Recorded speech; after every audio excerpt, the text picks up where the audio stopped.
Bonjour à toutes et à tous, dans ce nouveau numéro Motors Inside, on revient sur le tout premier Grand Prix de la saison à Bahreïn, et là-bas on a eu droit à un Verstappen sans concurrence, non plus 3 mais bien 4 top teams, Ferrari et Mercedes ont beaucoup de travail, un week-end bien compliqué pour Alpine, quand le premier Grand Prix signifie premier point pour Williams. Dimanche dernier à Bahreïn il y avait Red Bull et les autres. C'est très simple, Max Verstappen avait tellement d'avance dans sa RB19 que, hormis au départ et pendant les arrêts au stand, on ne les a pas vus de la course. 40 secondes d'avance sur le troisième, oui, c'est abyssal, et cela donne une victoire écrasante pour le néerlandais, la 36e de sa carrière, qui n'est déjà plus très loin d'Ayrton Senna et de ses 41 succès. Pourtant, les écarts avec la concurrence aux essais et en qualification donnaient de l'espoir, mais la course a finalement été une procession tant cette RB19 domine. Red Bull gagne le premier Grand Prix de la saison, ce qui n'était plus arrivé depuis 2011 avec Sebastian Vettel en Australie. Verstappen entame donc 2023 comme il avait conclu 2022, tout en haut du classement. De quoi se demander si Red Bull et son pilote n'ont déjà pas mis à mal le suspense au championnat. Oui mais attention, l'espoir de voir une contestation des Autrichiens va peut-être se confirmer sur les prochaines courses. Si vous n'avez pas vu la première manche de la saison, sachez qu'il n'y a désormais plus 3 mais bien 4 top teams, Red Bull, Ferrari et Mercedes, sont désormais à la lutte avec l'écurie Aston Martin qui a réussi à briser le plafond de verre. La surprise des essais hivernaux s'est confirmée à Bahreïn, Fernando Alonso a probablement fait enfin à 41 ans un bon choix de carrière. Samedi, il a pris le 5e chrono des qualifications juste derrière les Red Bull et les Ferrari, mais devant les flèches d'argent. Le lendemain à 16h, à l'extinction des feux, lui qui nous a pourtant habitués à de super départs, s'est fait passer par les deux Mercedes. L'Aston Martin à MR23 n'avait pas encore montré son meilleur atout, à savoir un rythme en course de feu, presque au niveau des Red Bull à certains moments. L'Espagnol ne s'est donc pas fait prier pour en user et repasser les W14 de George Russell et Lewis Hamilton, avant de s'attaquer à son compatriote Carlos Sainz, qui n'a pu le retenir. Alors quatrième, le pilote de la numéro 14 a bénéficié d'un coup de pouce avec l'abandon de Charles Leclerc, et oui, dès la première course, ce qui a permis à Alonso de pouvoir monter sur la 3e marche de son 99e podium. L'autre belle performance de ce week-end, c'est son coéquipier Lance Stroll qui la réalise. Absent des tests de pré-saison à cause d'un poignet et d'un orteil cassé, il est revenu malgré les avertissements des médecins. Encore convalescent, le Canadien s'est fait une belle frayeur au départ de la course où il a failli emmener avec lui Alonso.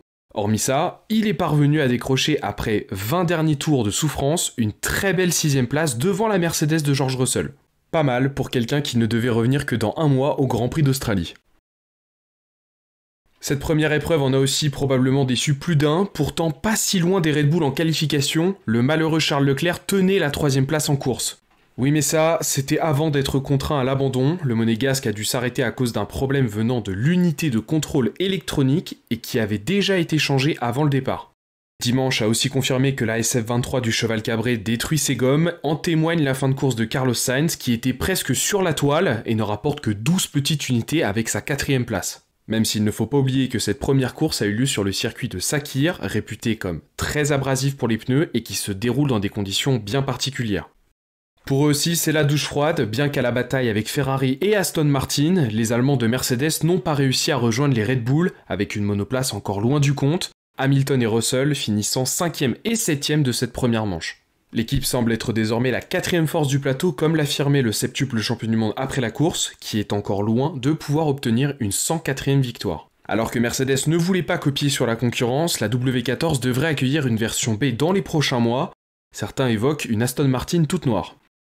Une autre équipe était attendue, Alpine, 4e force en 2022, s'est montrée très discrète pendant les essais hivernaux, inquiétant bon nombre d'observateurs. Et le moins que l'on puisse dire, c'est que le Grand Prix de Bahreïn a été pour le moins contrasté pour nos pilotes français. Esteban Ocon, qualifié en Q3, a enchaîné les pénalités le dimanche pour finalement abandonner. Et Pierre Gasly est remonté 9e après la grosse déconvenue des qualifications où il avait finalement été classé dernier. La A523 semble être sur le papier la 5e monoplace du plateau, à plus ou moins 6 ou 7 dixièmes des top teams. En revanche, ce qui est certain, c'est qu'il y a encore beaucoup de travail du côté de Enstone pour espérer conserver la 4e place au classement par équipe. Depuis 2017, avec Felipe Massa, elle n'avait plus marqué de points sur un Grand Prix d'ouverture. L'écurie Williams en a surpris plus d'un sur cette course avec la belle performance d'Alex Albon, 10e, et la bonne première du rookie américain Logan Sargent, non loin des points. Partis 15e et 16e, les deux pilotes ont bondi de leur emplacement pour chacun gagner 3 places sur le premier tour. Le reste de la course a montré une FW45 au rythme encourageant, en bataille avec AlphaTauri et l'Alpine de Pierre Gasly.